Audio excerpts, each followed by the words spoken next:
जब सिर्फ 7 साल की थी उसकी माँ की मौत हो गई। पिता मजदूरी करते थे और शराब की लत ने उन्हें धीरे धीरे एक परछाई बना दिया। नायरा ने पढ़ाई में खुद को झोंक दिया। उसके लिए किताबें ही दोस्त थी और स्कूल उसका आशियाना।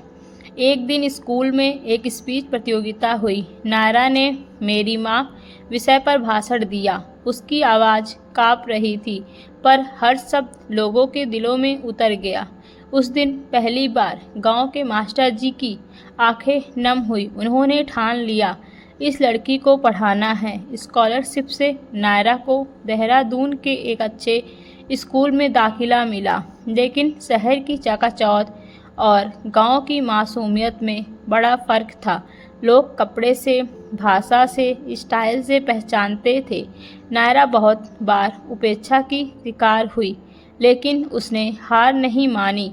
वहीं उसकी मुलाकात हुई आरव से, एक अमीर घर का लड़का मगर ज़मीन से जुड़ा हुआ। आरव ने नायरा के संघर्ष को समझा, उसकी मदद की और धीरे धीरे दोनों के बीच दोस्ती गहरी होती गई। कॉलेज में नायरा और आरव का रिश्ता और भी मजबूत हुआ, मगर नायरा ने हमेशा अपने कैरियर को प्राथमिकता दी। उसने यूपीएससी की तैयारी शुरू की और आरव एमबीए में चला गया। कुछ समय बाद नायरा को पता चला कि उसके पिता की तबीयत बहुत ख़राब है। वह गांव लौटी तो देखा कि उनके पास इलाज के पैसे तक नहीं हैं। नायरा ने अपनी तैयारी छोड़कर घर खर्च संभाला, ट्यूशन पढ़ाए, ऑनलाइन क्लासेस ली और इलाज करवाया। आरव ने उसके बार बार कहा कि शादी कर लो, वह सब संभाल लेगा, लेकिन नायरा जानती थी कि वो खुद को खोना नहीं चाहती। एक दिन उसने आरव से साफ कहा, तुमसे प्यार है, लेकिन खुद से भी। अगर मैं अब झुकी तो ज़िंदगी भर खुद को माफ़ नहीं कर पाऊंगी। आरव कुछ नहीं बोला, लेकिन नायरा समझ गई। वो रिश्ता अब वहीं थम गया। 3 साल बाद नायरा का नाम यूपीएससी टॉपर लिस्ट में था। अखबारों में छपी उसकी तस्वीर ने पूरे गांव को गर्व से भर दिया। आरव ने टीवी पर जब देखा, उसकी आंखें भर आई, लेकिन इस बार नायरा की मुस्कान में आत्मविश्वास था। जब नायरा अपने गांव लौटकर स्कूल में बच्चों से मिली, तब एक बच्ची ने उससे पूछा, दीदी आपने इतना सब कैसे कर लिया? नायरा मुस्कुराई और बोली, पतझड़ चाहे जितना भी लंबा हो, अगर तुम उम्मीद रखो तो बाहर ज़रूर आती है।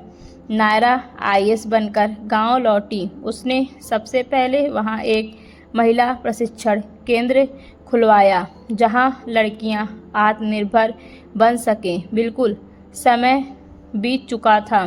नायरा अब एक सफल प्रोफेसर भी थी, दिल्ली यूनिवर्सिटी में लेक्चरर। आईएएस भी अपने काम में बेहद व्यस्त और अनुशासित।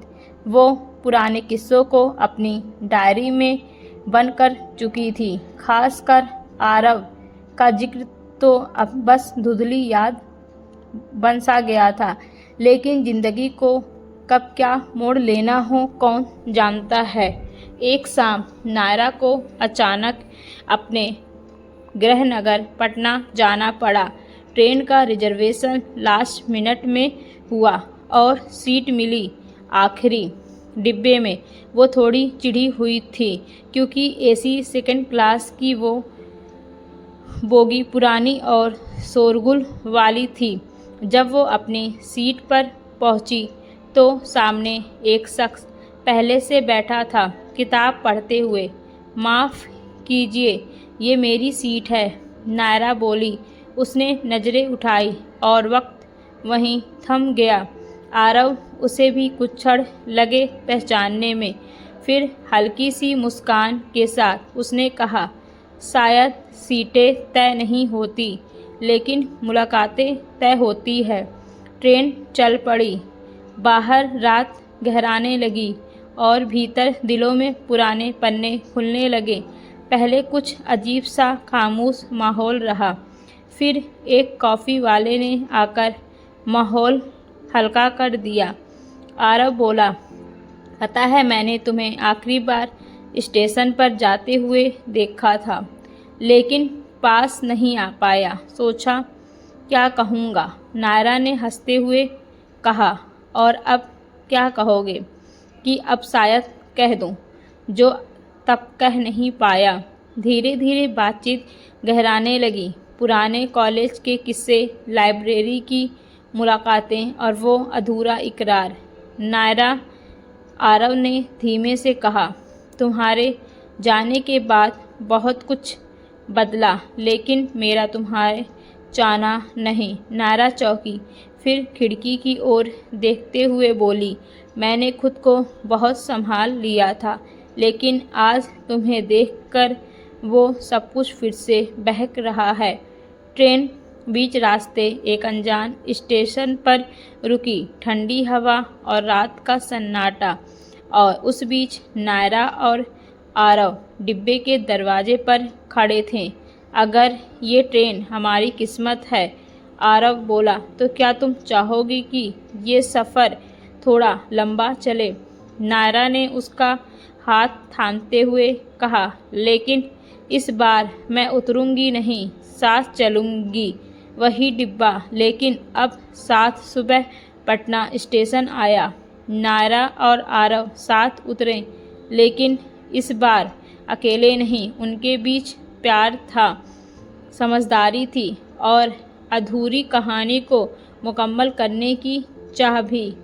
अगर आपको यह कहानी अच्छी लगी तो please like, subscribe and share करें, और कमेंट में ज़रूर बताएं कि कहानी कैसी लगी। धन्यवाद।